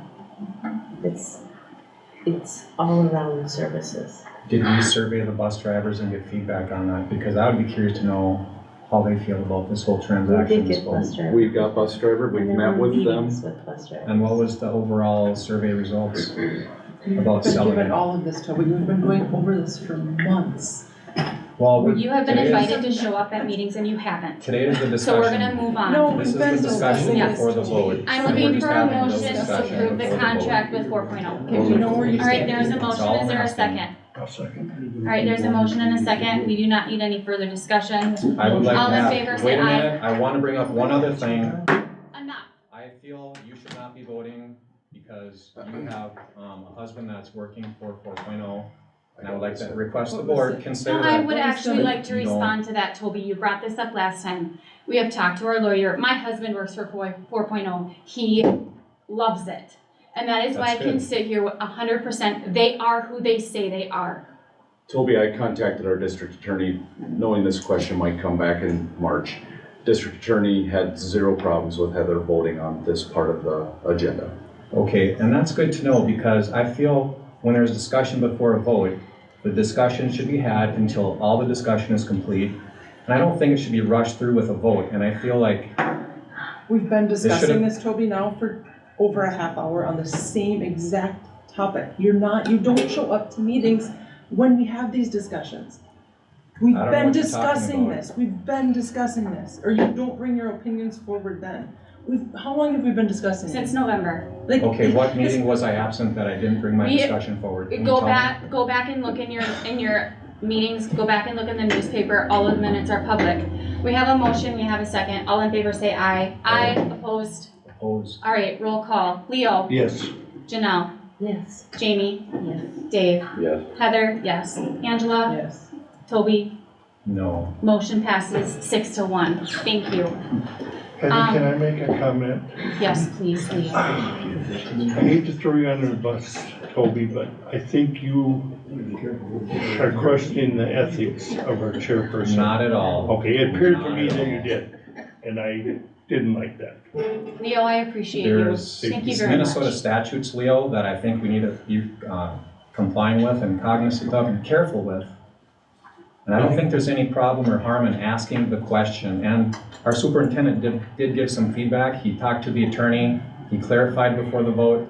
And I don't think there's anything wrong with having proper discussion before a vote when there's any doubt or question about whether someone should or should not be voting on a topic. You have already been told prior to this meeting, we're moving on. No, I haven't. The vote's done. Okay, Agreed. we do have the contracts ready, right, to sign. If you guys wanna hang out and sign, we have the contracts if you wanna sign them tonight. If not, if you would rather get on your way, that'd be fine too. Okay, thank you. Next up is transportation, staff, ESST, and vacation time. So with moving to 4.0, we have our drivers, transportation staff who have a lot of accumulated ESST, which is safe and sick time, and vacation time that we've been asked to consider paying out. ESST law says we do not have to do this. There isn't a cash out option. It is considered a use it or lose it benefit. However, this was the district's decision, so should we take care of the drivers for the things that they have earned, the vacation and ESST time, because as I was saying earlier, a lot of times the drivers are sick. They do have plans that they continue to come to work even when those things happen. There are some options that the board can consider as far as paying out. We could pay out everyone's ESST time and vacation time. You can see what that dollar amount is. And there could be other options. These are just the ones that I put on the agenda. We could pay out 75% of everyone's earned ESST time and vacation time, pay half. You could choose to pay everyone the same dollar amount. That one may not be as easy because some have been here many, many years. Some have not been here as many years. You could choose to pay none of that. As I said at the beginning, it is a use it or lose it benefit. Not everyone gets ESST time when they leave because it's a benefit. The other option is you could pay only those who are eligible for severance, which we have in our support staff handbook. I'm recommending option 3. You can see what that dollar amount, which is paying everyone half of what they've earned. And the reason I picked that one is just because the law doesn't say we have to, but I feel like we need to take care of the people who have been here and they've put in time and they've earned those things. Well, I'd like to see option 1. I know it's more money. It's a one-time expense. We're saving over $300,000, and this is every year. This is a one-time thing. And I think it's, I think the incredible job they've done this year, taking care of things, any extra work they've done for years, I think it'd be a first-class thing to do. I think it's good for morale. If I was a bus driver, this is what I'd want, and I would think highly of the school for doing it. So I That's just my want speech. to clarify, it's ESST time and vacation is separate, because you said ESST time and vacation. This would cover all ESST time and those who have either have personal days or vacation days that they've accumulated, that they haven't used. Okay, but no matter what, they've gotten vacation paid out, right? Our support staff agreement depends how much they have. They can only carry so much at a time, and I don't know if anyone's above that. I don't know if they are or not, but the vacation time and the personal days is a benefit they get. These dollar amounts just factor that we're paying all that out, because some of them have many vacation days. They wouldn't even have the option to use them all, even if they used them every day for the rest of the school year. Yeah, and I know ESST time essentially would go away. So I think it is beneficial to do the right thing by the drivers. However, my concern is what is the precedence that's being set? Have we talked with the lawyers about ESST time? What about some sort of policy around that for future? Because this is a very unique situation, but for future reference. I have talked to the lawyers. You can do any of these options. And the part being is that it was the district's choice. I think you may be opening a door, maybe, the way I would think you would say it going forward is, well, this was the district's decision to move forward with an outside vendor. That doesn't happen within these other cases. You know, other things we've talked about is making sure going forward when staff sign their pay verifications that they realize that ESST is not something that they get if they leave. Okay. So we could help clarify that, but. That would be helpful. Yep. So you're saying no precedent would be set, probably, if we put it in writing or do it the right way? I think we would want to put something, we've already had people ask, but we have people ask all the time if they leave, do I get my sick time? And now it will have happened, so that question could come up more often, absolutely. But again, it's looking at different, because this was not the driver's decision, this was our decision. And so setting it at that standard, and that, in my opinion, is all the more reason as to what Dave is speaking to. They did not opt for this, this was not their decision, this was the decision that we made for them. And so I understand like that, you know, you have the options of literally choosing nothing.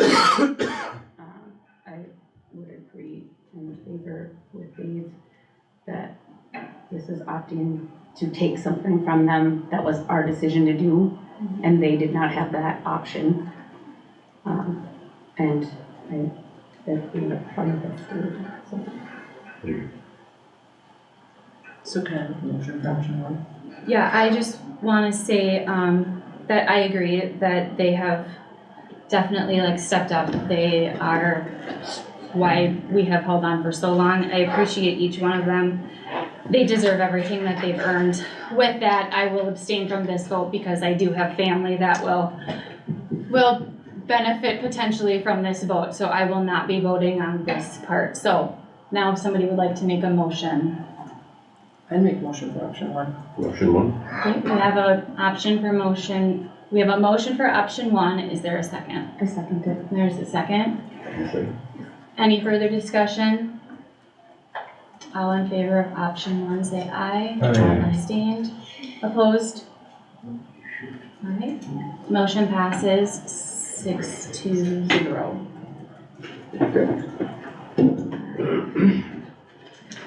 Isn't it 7-0? I abstained, Toby. Oh, that's right, 6-0. Moving on to graduation data.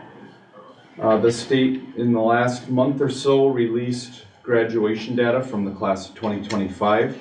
So you can see I compared that to not only our class of 2024 in this top part, also to our neighbors, to the state of Minnesota.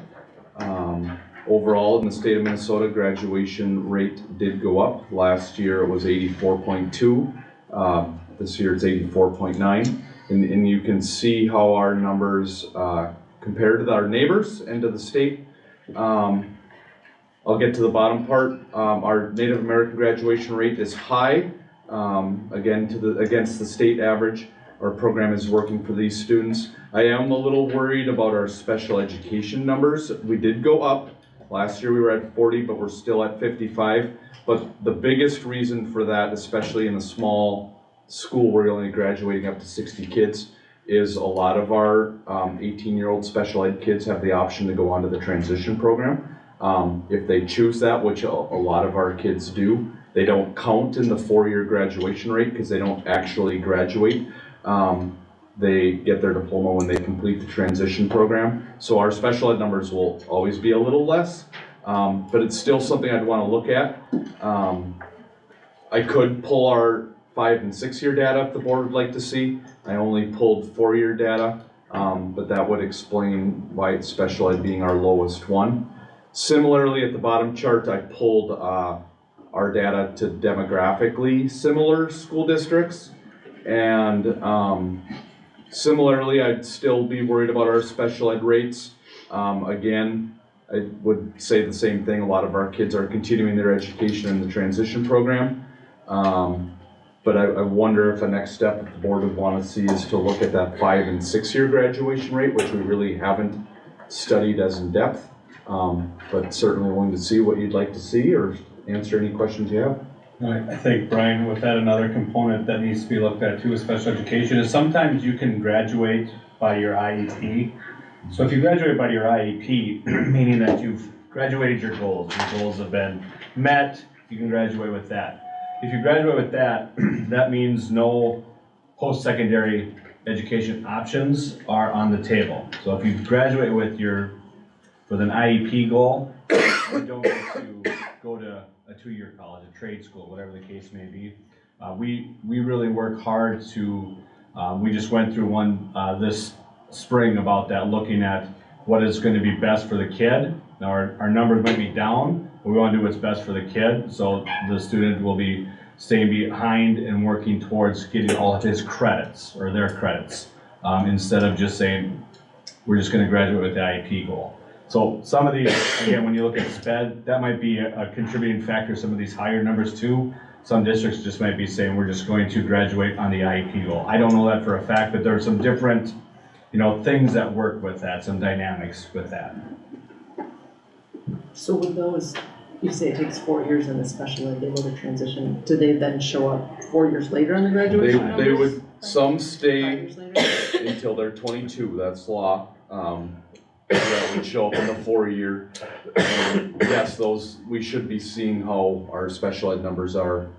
And I just have never pulled that. I don't So then even how know. many of that 82% are the transition students? Do you know what I'm saying?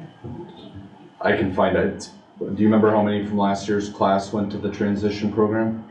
I mean, are they considered in the senior totals for Yes. this year? Yes. Yes. Okay. So those that will go to the transition program will basically not graduate, because you don't get your diploma until you don't take your diploma until you either the day before your 22nd birthday, or you said, I've met the requirements of this program, I'm gonna take my diploma. Are you asking if when they're like turning 21 or 22 and graduating, that counts to this graduation status? It goes to the 5 years, is that right? Yeah, that's it would not go to counted in it would this. not be in the next 4-year. It'd be you look at the 24 6-year graduation. But the ones 4 years ago that should have graduated are now in this number. Right. And they look like a senior on the numbers. On the numbers, correct. Okay, thank you. Are there any other questions or discussion about the graduation data that has been presented? Then we will move on to our committee list. Just typically, the board looks at committees. I just thought I'd bring it up a couple months out in case anyone wants to do anything different in July. This is historically the board chair ultimately assigns roles, but just wanted to put it on your radar as July is going to be here much quicker, and if anyone wants to learn more or make some changes, to let Heather and I, or ultimately Heather and Mr. McNulty, know. Any questions or discussion about committees? All right, we will move on to our SCRED program lease. This lease is because the transition program uses the Hinckley-Finlayson High School.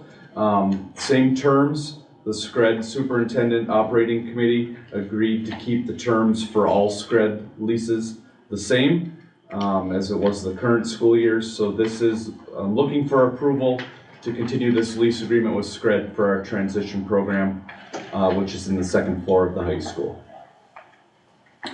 Any questions about the SCRED lease program lease?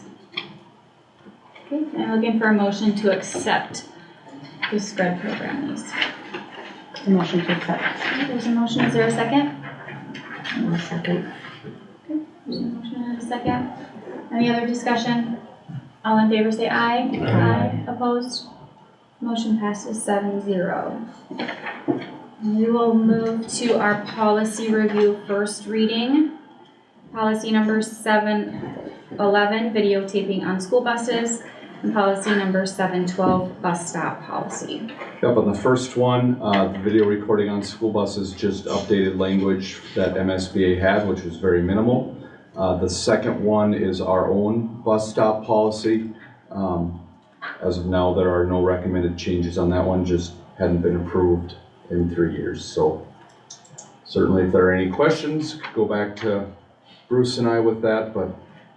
I I can't open the videotaping on school buses on mine for some reason, but in the wording, and I can't read that, it said, placement, hang on. Number 2, a video camera will not necessarily be installed in each and every school bus owned, leased, or contracted. Can we make that say will be, like that it is necessary? On buses only, or type 3s as well? We can change it, but we don't Well, that have. says in each and every school bus. Correct. I'm just clarifying, do you want it just I to be- think it's important in each and every school bus for safety of students and drivers and. So what I'm hearing is take the not necessarily Yeah, off. if anybody thinks differently, that's fine, but I'm pretty sure all of our buses do have Correct. cameras anyways, but.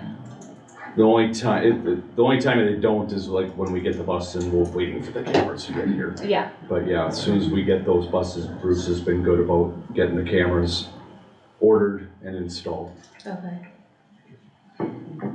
Well, any of all of these policies need to be looked at since we're going with 4.0? I mean, the wording on them and all of that, did any kind of transportation, should they be all brought forward and looked at? I was wondering that too.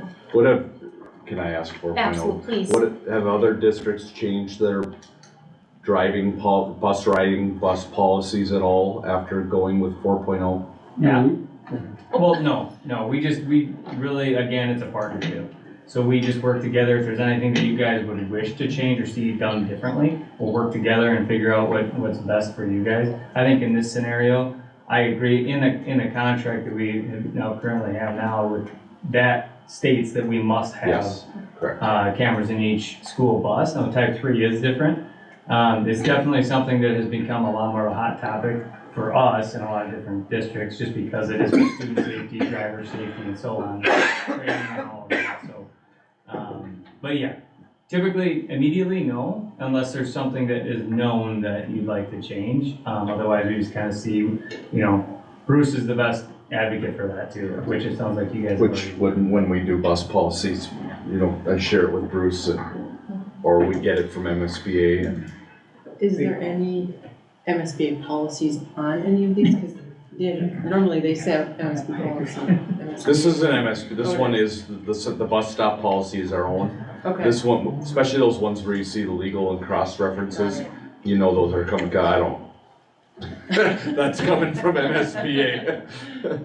You didn't go find all those? No, and I don't pay our district attorney to do that every time. MSBA, their attorneys help create these.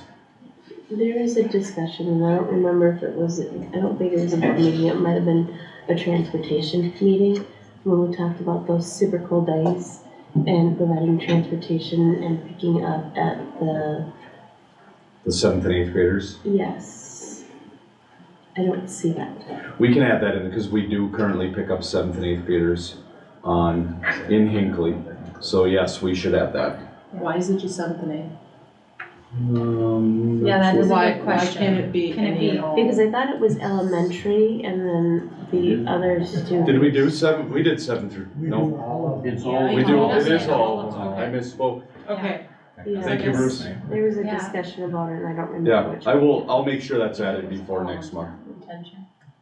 Anyone that wanted to. Pardon? It was at the retention committee then. Oh, okay. Well, it was one of them. I'll make sure that's added before we get to next month. Yeah, especially when we're talking about the cold days. Yep. Not being able to walk on a sidewalk. Because When there's there's snowbanks on. piles. Yeah. All right, any other questions, concerns, changes for those policies? Those will come back next month for review. All right, and then we are moving on to our 26, 27, and 27, 28 support staff handbook. So last month, the board had approved the financials. Now I have the draft of the handbook with all the changes in there. I do have the bus drivers in here still. we can work on how that looks now with 4.0, but I wanted the board to approve all that in there, so then when we hand over to 4.0, it's clear, which 4.0 has been made aware of all the financials prior to this meeting, but looking for approval on the entirety of the support staff agreement. Are there any questions about the support staff handbook as presented?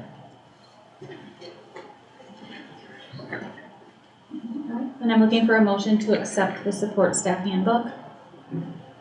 Alright, there's a motion. Is there a second? I'll second. Alright, there's a motion and a second. Any further discussion? All in favor say aye. Aye. Opposed? Motion passes 7-0. Now we are to the pool boiler. Recommending, we've received 2 quotes to fix our pool boiler, one from Kraft, one from Johnson. Kraft's bid was a little higher, $31,900, than Johnson Controls, which was, no, I can't find it, of course. The top and the smaller. $30,722. However, the Kraft one did have disposal in there, so Keith, our head of maintenance, liked that. We didn't have to figure out how to get rid of the broken boiler. And he felt that Kraft came in and did a better assessment of what exactly we need. So recommending going forward with Kraft. Like I said earlier, we believe once they get out here, it won't take long to fix. This will be paid for with our general ed dollars. It's good that we're under budget currently, but recommending approval of the Kraft bid to fix our pool boiler. I'll make a motion to take Kraft bid. There's a motion. Is there a second? I'll second it. There's a motion and a second. Any further discussion? All in favor say aye. Aye. Opposed? Motion passes 7-0. And then we are at our auditor proposals. Every 3 years we have bid on these, at least for the last, I guess, 6 years or so. We received 3 from Hinckley-Finlayson Allen, Burgundy KDV, which is our current auditing firm, and ABDO. You can see the different prices. Our current firm is Burgundy KDV. They were the cheapest. I don't want to speak for Bridget, but Bridget told me she would prefer working with the same auditor again. Plus they came in with the cheapest quote. So recommending moving forward the next 3 years with our current audit firm, Burgundy KDV. Alright. Any questions about the audit bids that have been presented? Alright, then I'm looking for a motion to accept Burgundy KDV bid. Second. Oh, there's a motion and a second. Any discussion? All in favor say aye. Aye. Opposed? Motion passes 7-0. DNR lease. A lot has changed with the DNR, so the state does not want to contribute money into our DNR side of the bus garage. The DNR, at least the local people, don't want to move. The state is looking, and they were honest, is looking at other options. So what the DNR would like to do is go back and do another 1-year lease. There would be no, the district has to fix this, that, or the other thing. It is a very similar agreement to what the district has agreed to many years prior to last year. They would like to keep the rent at $2,000 a month. There would not like I said, be a requirement to make improvements to the building. They were honest and said they're gonna continue to look around. In the initial lease that they signed years ago, they do have a 30-day opt-out. They said if they found something, they would follow the lease, but that there could be a 30-day opt-out. But for now, they'd like to sign a 1-year lease, not requiring us to make improvements. They also said that they would not hold us to finishing the requirements that was put into place a year ago. So that would be the second part the board should talk about. There were 2 projects that you approved, I believe in March, to fix the loft in that part of the DNR building. That there's a bay that has lofting in there. I think that cost $80. One was $4,800, the other was about $8,400. The other part was putting new trim around the outside doors. They wouldn't hold the district required to finish those. You certainly have already approved that. We could figure that out if the board wants to. But at least I'd like to start with recommending re-enter a 1-year lease agreement with the DNR for next year at $2,000 a month. Then we could get to that next one. Okay. If you want to do it separate, or you can do it all together. Let's do it separate. Okay.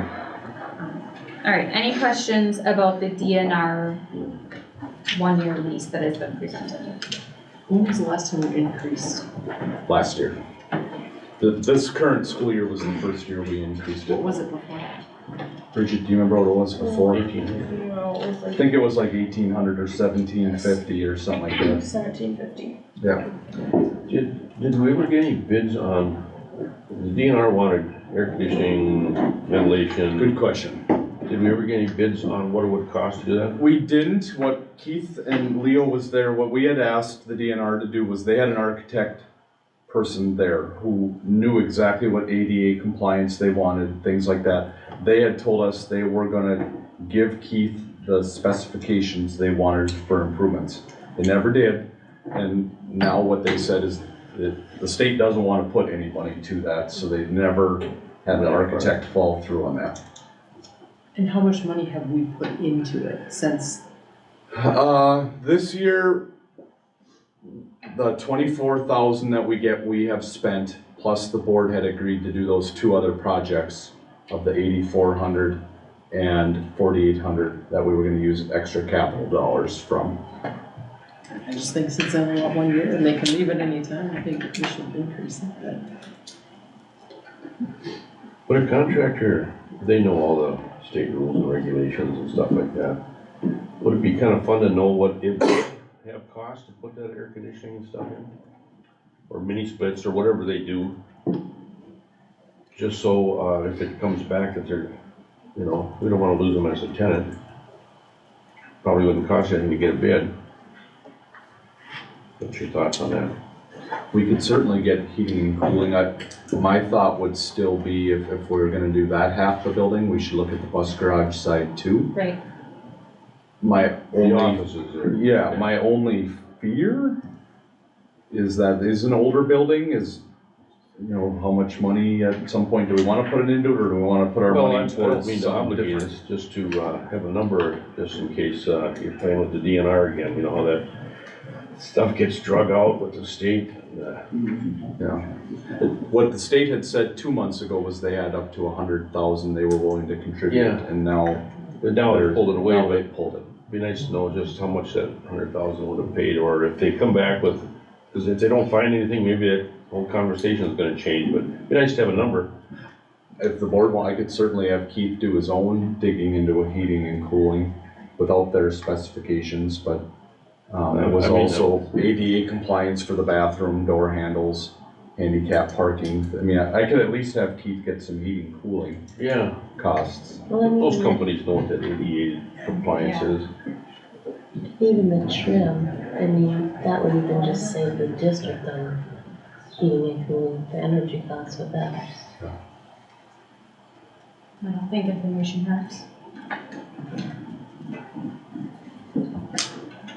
There's somebody just north of that building that might be interested in talking about. You're probably right.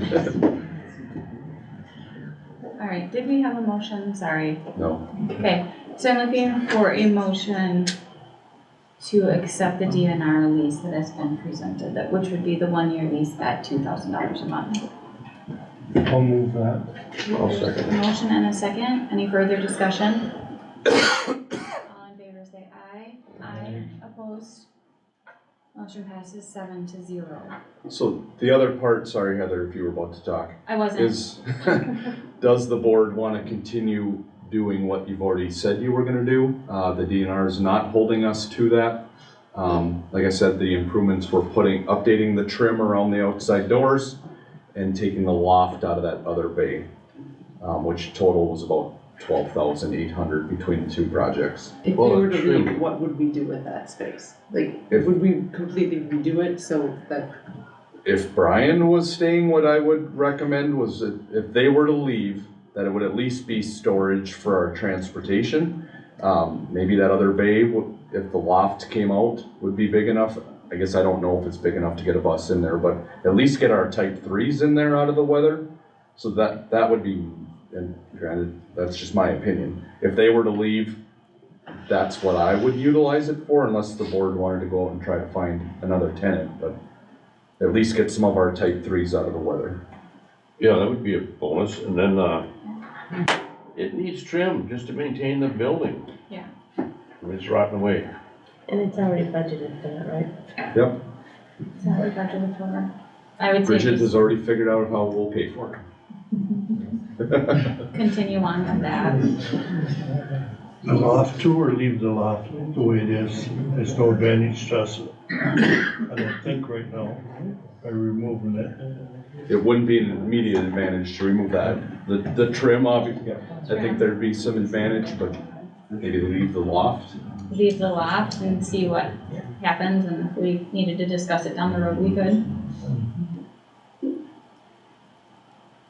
Okay, so I'm looking for someone to make a motion. And what you'd like that motion to be? I'll make a motion that we fix the trim, probably throw some paint on it. You're getting wild, Dave. Well, All right, so there is a motion to fix the trim, but leave the loft as is. Is that correct? David? mhm. All right, is there a second? I'll second that. All right, there's a motion and a second. Any further discussion? All in favor say aye. Aye. Opposed? Motion passes 7-0. And we have reached the end of our agenda. I'm looking for a motion to adjourn. I'll motion to adjourn. There's a motion and a second.